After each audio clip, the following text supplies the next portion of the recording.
Hello everybody, this is Money Mom. Welcome back to the channel.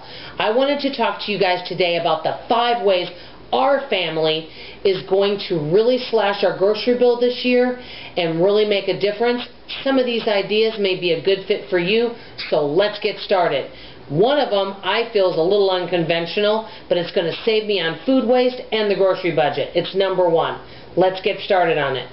Ask the family members what they want and don't want to eat. You're probably wondering, what does that mean? Well, I notice that a lot of times each of us have things we like. We might eat those items over and over again. For example, my daughter loves chips and guacamole or a certain cereal. And so I just automatically buy her those items each week. But then I notice that the hummus or the guacamole, it's staying in the refrigerator longer and it's not getting eaten. And my daughter will say, oh, I'm just kind of tired of that. So the big thing that I'm doing every Thursday night when I write out my grocery list is I'm asking family members, what are they craving the next week and what are they tired of and they don't want to eat. This is really saving me money because I'm not buying things that we're not using, and I'm really buying the things that are going to get eaten and that they enjoy. So that's number 1. Really be mindful of what everyone wants to eat and what they don't want to eat.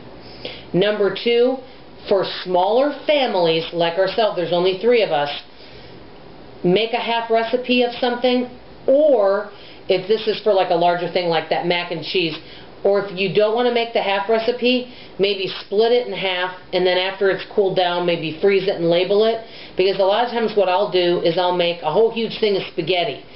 We get tired of spaghetti, we don't want to eat on it 6 days in a row. I always tend to make a little too much. So I'm going to start either making less, number 1, number 2, maybe share it with a friend, number 3, freezing it and labeling it for another time. I'm going to definitely start doing that, or just making half of a recipe.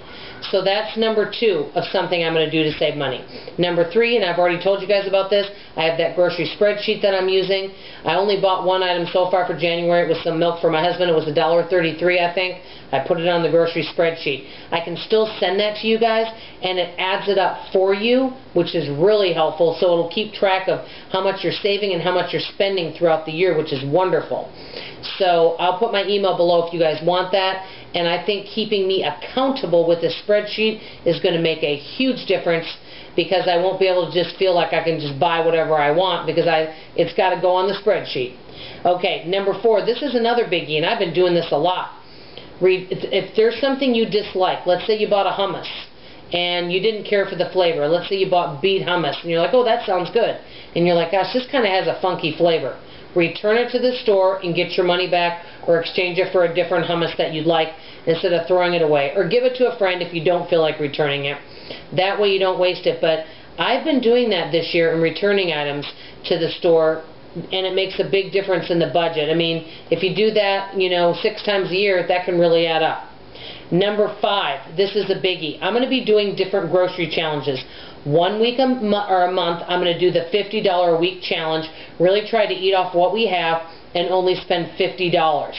I may even do 1 week of a 25-week challenge, and I may do another week where I don't shop at all. I'm not sure if I'll do the not shop at all, but I'm going to do those challenges. Also, I'm also going to pick 1 month this year where I shop for the whole month, give myself a $200 budget, and then after that give myself a $25 a week budget for little things to fill in with. So I'd be taking my $400 grocery budget down to $300. So those are some of the challenges that I'm going to do. Think about this. Even if you guys only saved $200 a year on groceries, that can go towards savings, towards debt, towards something you want that you think you can afford. It could be anything. Let's say that you've been really wanting something that you feel is kind of a need. We'll say a desk chair that's on sale for $250, but you really can't afford it, so you're sitting in an uncomfortable chair. Well, you start slashing the grocery budget a little bit, really eating off what you have and using little tips along the way. You can set that extra money aside and pay cash for your desk chair. Or if you think you don't have any money for Christmas, you can take some of this grocery money and start sticking it away, and then at Christmas time you may have a couple $100s to spend. These are just little ways that I want to save on groceries. I'd love to hear from you guys. If you're doing any kind of grocery challenge in 2019, I want to hear about any of your tips and what changes you are bringing to your grocery budget this year. This is Money Mom signing off, and as always, I love you. Bye-bye.